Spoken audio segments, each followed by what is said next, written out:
नमो तस्स भगवतो अरहतो सम्मा संबुद्धस्स। नमो तस्स भगवतो अरहतो सम्मा संबुद्धस्स। नमो तस्स भगवतो अरहतो सम्मा संबुद्धस्स।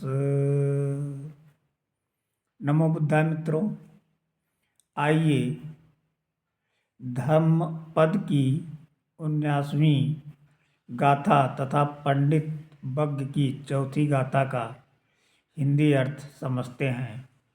गाथा इस प्रकार है। धर्म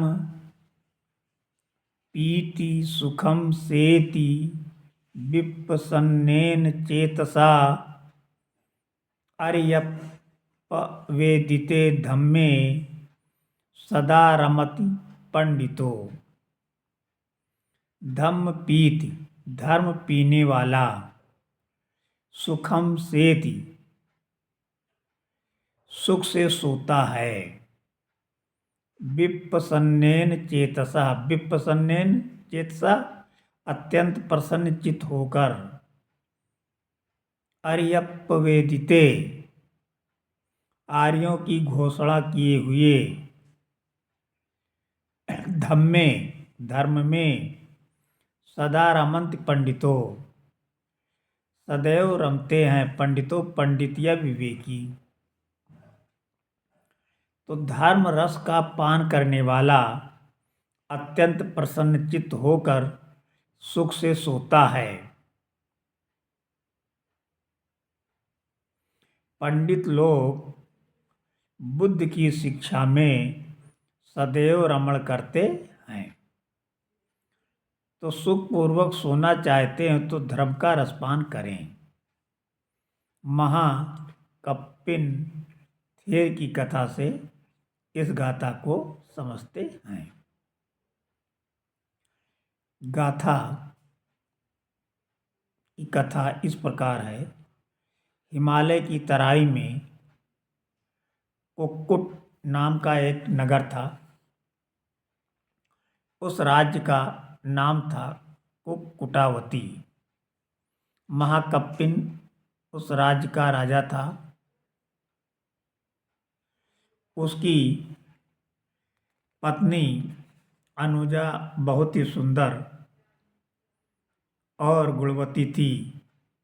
वो राजा के घर पुण्य के काम में हाथ बटाती। एक बार श्रावस्ती से व्यापारियों का एक मंडल कुक्कुटावती आया। श्रावस्ती और कुक्कुटावती के बीच व्यापार होता था। राजा श्रावस्ती के विषय में यहाँ के राजा देश और धर्म के बारे में जानने के लिए आग्रह करता है। वो जानना चाहता है कि ये व्यापारीगण किसके अनुयायी हैं। व्यापारी उत्तर नहीं देते तथा समझाते हैं कि बिना मुँह धोए ये कुछ नहीं बता सकते। पानी लाया जाता है,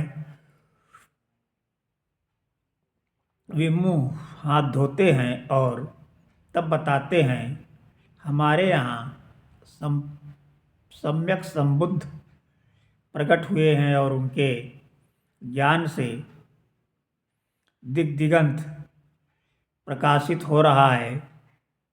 राजा का हृदय भी बुद्ध के विषय में जानने के लिए व्याकुल हो जाता है। वो व्यापारियों से बुद्ध के विषय में विस्तृत रूप से समझाने का आग्रह करते हैं। व्यापारीगण बुद्ध धर्म और संघ के विषय में व्याख्यान देते हैं। राजा बहुत प्रभावित होता है और उन्हें 1,00,000 रुपये का पुरस्कार देता है तथा घोड़े पर सवार होकर उनके साथ श्रावस्ती के लिए चल देता है। उधर शास्ता ने अपने दिव्य चक्षु से देखा कि महाकपिन उनके दर्शन के लिए आ रहा है। अतः वे भिक्षाटन से निवृत्त होकर चिनाब नदी के तट पर वट वृक्ष के नीचे बैठ गए। उनके शरीर से चारों ओर दिव्य रोशनी निकल रही है। महाकपिन उनकी दिव्य आभा देख मोहित हो गया। उसने वहां जाकर शास्ता को प्रणाम किया। उसके अंतर्नेत्र खुल गए, शंकाएं दूर हो गई। उसने शास्ता से प्रव्रज्जा दिलाने का आग्रह किया।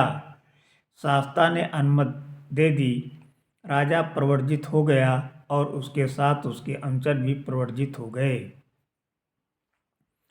उधर रानी अनुजा ने सुना कि राजा अपने अनुचरों के साथ श्रावस्ती के लिए प्रस्थान कर गए हैं, तो वो भी अपनी दासियों के साथ शास्ता के दर्शन के लिए चल पड़ी।